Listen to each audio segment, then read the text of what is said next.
CBSE में जो हर साल 18 लाख छात्र निकलते हैं, फ्यूचर अंधकार में है। एक एक करके जरा क्रमवार तरीके से आप समझे। और यहां पर मैं एक तारीफ करना चाहूंगा सोहित, हिंदुस्तान टाइम्स के एक रिपोर्टर हैं। अक्सर अखबारों के रिपोर्टर्स को उस तरीके से तरजीह नहीं दी जाती, क्योंकि टीवी वालों को ये लगता है कि मैं महान, मेरा चेहरा दिखता है तो मैं ही हूं सब कुछ। कभी कभी अपुन को लगता है अपुन ही भगवान है, ठीक है ना, टीवी के रिपोर्टर्स की। और अब डिजिटल के रिपोर्टर्स में एक बड़ी गंदी बीमारी है कि सब उन्हीं को मालूम है। जी नहीं, आपको नहीं मालूम है।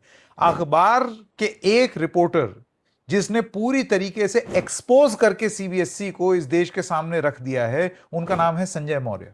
संजय मौर्य की आप हिंदुस्तान टाइम्स की रेगुलर रिपोर्टिंग देख लीजिए। वो आदमी रोज ऐसे ऐसे न्यूज ब्रेक कर रहा है कि सरकार को ना हलक से निवाला उतरना मुसीबत हो रही है। पाकिस्तान और न जाने क्या क्या सब इधर उधर की बातें हो रही हैं, लेकिन संजय मौर्य की रिपोर्ट्स क्या क्या बताती हैं सोहित। स्टोरी तो आपको मालूम ही है। एक ऑन स्क्रीन मार्किंग सिस्टम शुरू किया, फरवरी में ही शुरू किया, और बोला कि बस अब इसको लागू कर देंगे इस बार। रिजल्ट बहुत नीचे आ गया, कई परसेंटेज पॉइंट नीचे आ गया। 3% का एवरेज ड्रॉप हुआ है। बहुत सारे छात्रों को लगा यार मैं इतना भी बुरा नहीं हूं, इतने कम कैसे आ गए।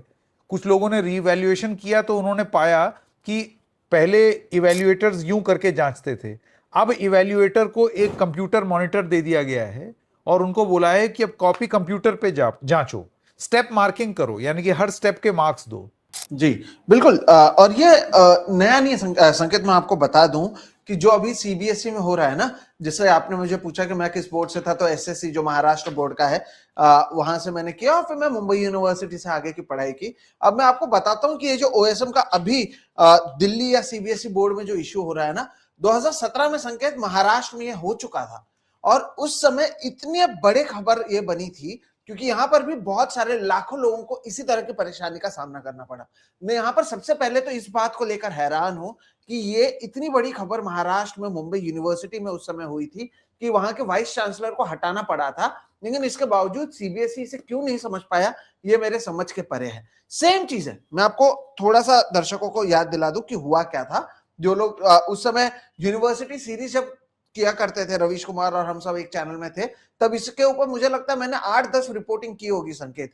उस समय इतने छात्र परेशान थे यहां पर मुंबई यूनिवर्सिटी में। और आप देखिए कि कितना सिमिलर है।